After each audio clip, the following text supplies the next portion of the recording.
Okay, welcome to the studio. And this is kind of an intro video just to go over the things that I'm going to be going over here. And basically, what I've decided to do is begin sharing process with the art and not just process, but also techniques.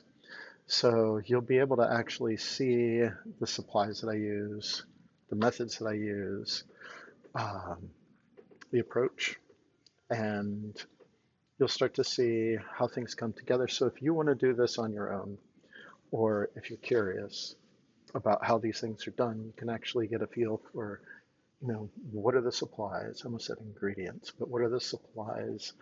Um, and then what are the theories? So what am I going to be going over? I'm going to be going over things like tools, um, something like, oops, there we go. This is where it gets interesting with the nib, different nibs. I prefer the really, really small nibs, really, really fine point. So nibs, different nibs, how they're used, how they actually work. Same with this one. This is like a mapping nib. This is probably my favorite. It's tiny. So I look like I'm poking myself in the eye with it. But this is one of the tools, and then different types of inks. I prefer PH Martins. I use a lot of Van Dyke Brown. I use a fair amount of sepia as well. And the sepia tone sometimes works, sometimes doesn't. It's like anything else. This is really good if you're looking for something neutral that's not overpowering. It's not going to overpower your watercolors. So you're talking about things like that. Um, then we've got pen white because the highlights are always tricky. This is a little translucent. It's got zinc in it instead of titanium. And we'll talk about things like the difference between zinc oxide and titanium, or titanium oxide and zinc sulfate. So zinc's going to be a little more transparent. It's also known as China white, but we'll talk about that in another section. Also talk about color theory and how you can mix your own colors. So, and you'll see how, so I'm getting used to this.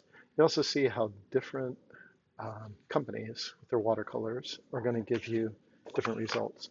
These are all these different colors that I'm showing you are made, that's my favorite. All these colors are made with just three primaries. But the primaries are a little different. So there's cyan, magenta, and yellow, or something that approaches magenta. Sometimes an opera rose will give you like a really deep orange if you're looking to do flowers and things. And once again, different manufacturers come out with different colors. Winsor Newton's really, really bright.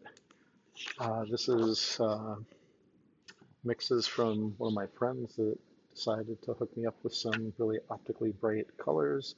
You can see they're different. So uh, yeah, and then these are the my Mary colors that I prefer just because I like transparency. Maybe you don't. Maybe you know someone else who doesn't. But we'll be talking about that. Also talking about inspiration. Um, oh, and the colors and color theory. We talk about color theory. Probably talk about prism and how you can get like a non-arbitrary color theory going on. I use yellow, cyan blue, like the sky above us, and a magenta as the three primaries. And you can actually mix your darker blue and your darker red. But nature is kind of going with the old scientists like Goethe. Nature is the ultimate arbiter of what colors really are. What are the real complements? You can actually find this out by looking through a prism. And you're recreating experiment that people did. German philosopher named Goethe did in like 1700s. But once again, it's beyond opinion because this is what nature is. And yeah, this is me getting used to mirroring on a screen. Talk about inspiration, like Italy, um, which is behind me. And I'll be using that background or backgrounds from Italy quite a bit, simply because a lot of the art that I do is also based on Tuscany and the area behind me. So you can see this is just a huge area of inspiration. for me. But if you're doing art, looking for what might inspire you. So really, these are the basics. And also go over process. And got a neat project coming up that's completely different from anything I've done.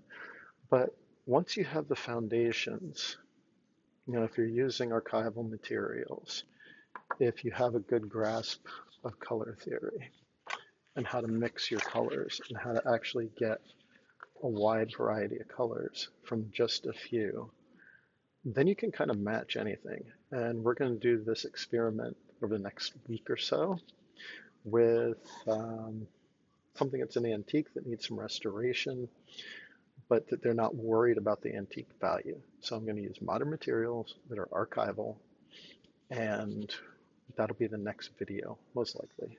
I might slip something else in there. But right now, this is kind of an introduction to, you get an introduction to the studio process. And like I said, if you're curious um, about the art and how to do it, if you want to actually do it, hopefully this will jumpstart you so you can find your own process. This has taken me years to find the materials that work for me, but everybody's different.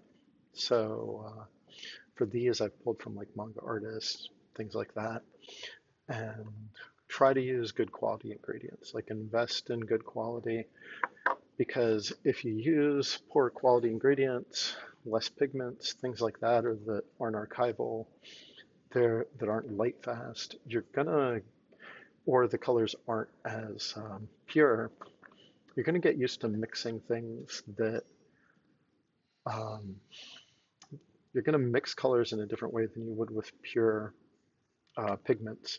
So what I'll end up showing you at some point with this mysterious color stuff that tends to go in and out.